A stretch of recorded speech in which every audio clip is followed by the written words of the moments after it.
And the woman's daughter was healed at that very hour.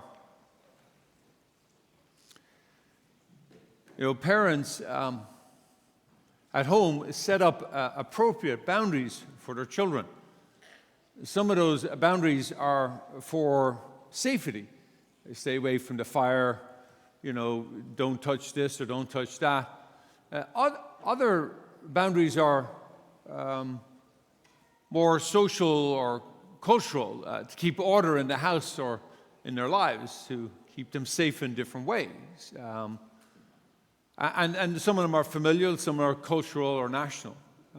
And when the children go to school, like they did this week, the first couple of days is all about norm setting, right? It's all about boundary establishment. You can do this, you can do that, and it may seem a little bit over the top, but it's all in an effort sometimes to keep safety, that kids don't harm one another, and other times it's, again, social order. For a classroom of 30 students, you've got to have certain rules to keep order, otherwise it can get chaotic and no one will be able to learn. And when we leave school, we have other norms, other boundaries are set up. Again, some of them are for safety and some of them are for our cultural norms that allow us to keep order in society. Order that allow us to function, not only just as an individual or families, but as a whole society in a often crowded world. But there are times which we have to cross those boundaries, maybe for safety or maybe for some other purpose. For example, if the order of is walk on the pavement to keep safe from the cars. But if somebody is driving down the pavement like a maniac, you walk on the road. You don't tell your child to walk on the road, but you tell them to, if a car is coming on the pavement, get off the pavement, save your life. You don't hold your ground on the pavement. No, I'm staying. This is my place, because you'll be dead, right? So it's sort of like boundaries taken to the extreme can do damage. Or I remember, for example, when I visited South Africa, how shocked I was with the boundary of blacks here, whites here. I mean, you hear about it, but when you actually experience it, it's shocking to the system. And it makes no sense for somebody who came from Ireland where none of that existed, that this apartheid was to keep people apart. And we've had those roots in our own country, here in the United States, where the South and slavery, that, this was this. At some point, you've got to cross the boundary if you're going to have justice. Now, the question is then, how do we know when to cross the boundary? How do we know? Otherwise, because if we cross the boundary all the time, then there's no point in having boundaries, right? So, well, in today's readings, we hear all about boundary crossings. It's all, the whole of all three readings are how boundaries are crossed, and in the case of the gospel, even smashed. And in the first reading, for example, Isaiah tells the chosen people, the people of God. Remember, these are the ones who had gone through the desert, and they were the ones who had inherited their God was for their God, and they were God's people, the chosen people of God. Along comes Isaiah and says, anyone who does the word of God has salvation. Smashing the boundary of ethno-salvation, that you are saved by a race. And he says, all are welcome in the house. All nations are welcome. And then you have St. Paul in the letter to the Romans. Remember now the story of Paul. He was a Jewish Pharisee and was an ardent one, going and persecuting the Christians until he had conversion on his way to Tarsus. And there he had this conversion experience. And he then turns around and becomes a disciple of the person that he was persecuting, Jesus Christ. But when he went to go back to preach to the Jewish people, his own people, they rejected the message. And so he crosses the boundary and goes not only talks, but recruits Gentiles deliberately. And then taunts his Jewish brothers and sisters by saying, look, gosh, these guys have got the message of mercy, and you guys haven't. You see, now we're getting to understand that it's mercy becomes the reason for crossing the boundary for God. Mercy becomes the boundary crossing for Paul. And now the gospel, we hear, again, a whole smashing of boundaries. First of all, Jesus, just to understand, prior to this, Jesus left the area where he was in Galilee, which would have been Jewish territory, and went to Cana.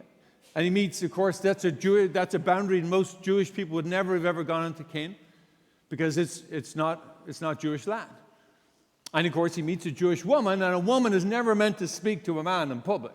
That's the cultural norm at the time. Not even their husband.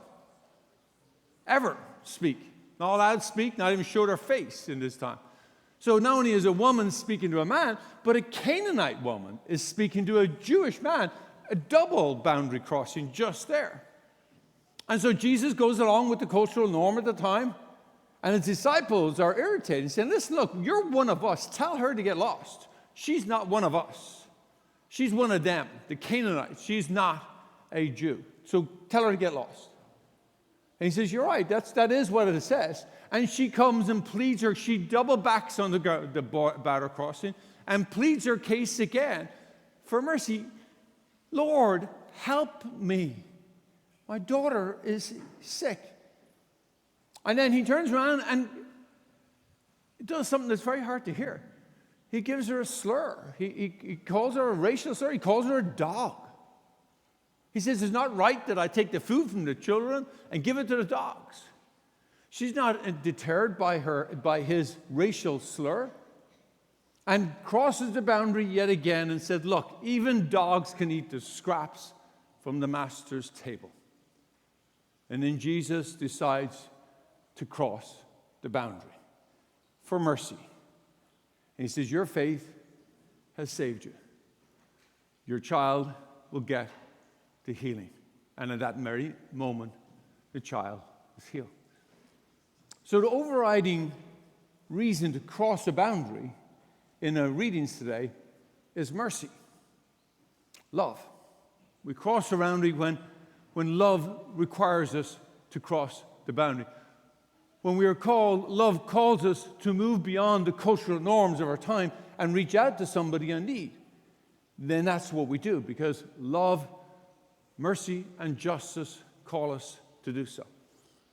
For example, who among us, if our child came out as a gay or lesbian or transgender, would not continue to cross that boundary and love them, accept them for where they were, and make sure they knew that they were loved by us? Well, of course, we would cross that boundary. Regardless of what the cultural norms say or do, we would love our child for who they are, because they are one of us. And if we could only allow ourselves to be thoughtful about when we are called to move across the boundary for those who are in need. When there is an injustice in the world, when somebody is being harmed because of a cultural norm that we have inherited, then we need to cross that boundary to love them. Now the question is, and this is the hardest part, how do we know when to cross the boundary? Because if we cross the boundary all the time, then there's no point in having any boundaries, right?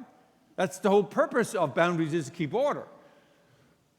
And that's where prayer and discernment comes in. That I cannot tell you, only you can be informed by God in life. But I will tell you the driving forces are always going to be mercy and always going to be justice. That is never about defending the boundary for the sake of the boundary. It will always be because what is the most merciful, the most loving thing I can do? What is the most just thing I can do? What is the most just action that I can take? And sometimes that will require us to cross the boundary. Because you see, it was mercy that Isaiah spoke about, why the Lord opened up to all nations salvation.